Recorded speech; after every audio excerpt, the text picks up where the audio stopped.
one of the myths that I've seen or heard a couple of times is, I've got a business that's maybe getting close to £1 million turnover with all that brings along with additional staff and complexity, or you've gone beyond $1 million. You say, well, what do I need a CFO for? I've got a bookkeeper. Bookkeeper seems to be doing fine. Why do I need a CFO?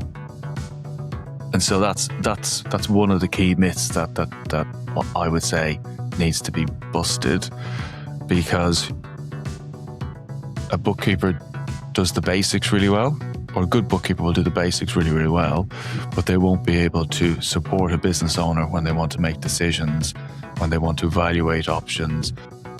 Because in my experience, the bad CFO will go in and it will just be about, sorry if this phrase is triggering, but it's about counting the beans, isn't it? And very quickly they're laying people off because they're trying to save money. And sometimes maybe that's necessary.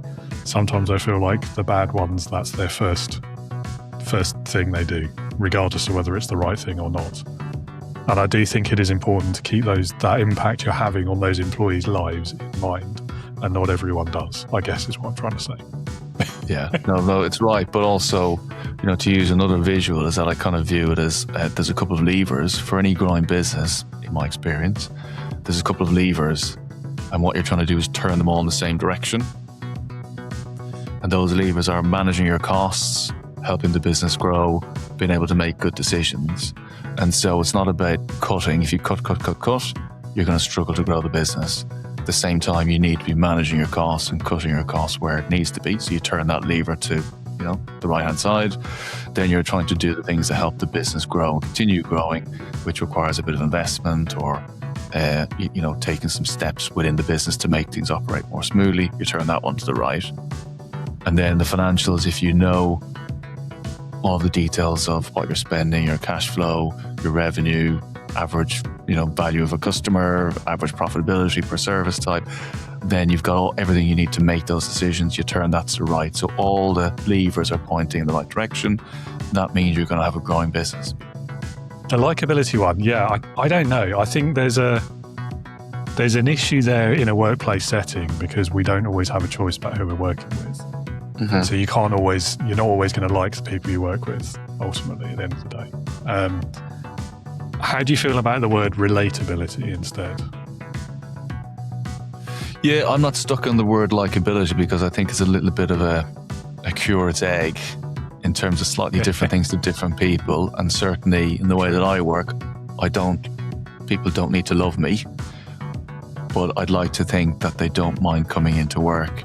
They understand because I communicate reasonably well, hopefully, about why we're doing things and why we're pushing things and why we're pulling things and why certain things I'm not going to be happy about, but that I'm likable enough to work with, get along with, go home and say, yeah, I had a good day at work. So I've got my notes here on the two leaders. I've got two. One, a very quick one. The other one is probably the real one. Okay. So being Irish, I can't possibly pass this moment and not mention Michael Collins, a great Irish leader and hero of the past. Probably the reason he is such a hero in Ireland is because he died early, so he couldn't make any mistakes after he'd done some of his heroic work. So I have to mention him. I think the older I get and the more I see, actually keeps coming back to people, and people is a bit of an issue at the moment because it's challenging for businesses across the spectrum to get people and to get the right people. But I think it also highlights how important people are. And if you can get the right people in the right places, doing the right jobs with the right approach to their job, it makes things so much easier. And all it is then is about just communicating with them, keep them ticking over, and hopefully rewarding them when you sell your business, etc. So it comes down to people. If you get bad people not doing the jobs they need to do, then it impacts the business. If you can get good people, it really strengthens the business.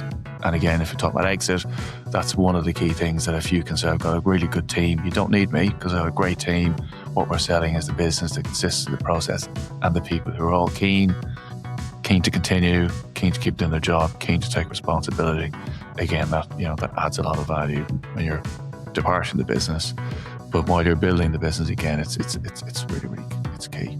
And that's why leadership is so important, because identifying those people, training them, keeping them on point, keeping them doing what they need to do, identifying when they need to be moved or changed or pushed a little bit, and then rewarded. That's the detail that makes the difference.